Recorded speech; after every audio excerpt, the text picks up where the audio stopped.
Hi guys, welcome back to my channel. This is Kim with Creative Crafticality, and today I will be journaling in the book of Psalm, chapter 118 and verse 24, where it says, "This is the day that the Lord has made. We will rejoice and be glad in it." So I think today's entry is going to be fairly quick because I already have my verse pre-printed. I want to use some watercolors. I just picked these up at the Daiso store because my other pack of watercolors are kind of running out. I have a brush here, and then I have my set of Bible journaling washi tape. It is American Crafts. So I may go in, I think I'll use this Amen here and possibly this aqua color here because I want to use some blues and greens, I think, in here, and just kind of do like an ombre effect, and then probably do yellow here for the sun. So let's get this stuff cleared off and we will get started.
Guys, so here's the final entry. I really love how the ombre kind of worked out, and I love the colors.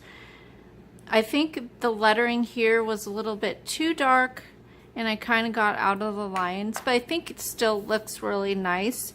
I love the lighter, I love the lighter green up here, and then just the pop of yellow. Little rose go over there. So I hope you like this. It was a really easy entry and it was super fun.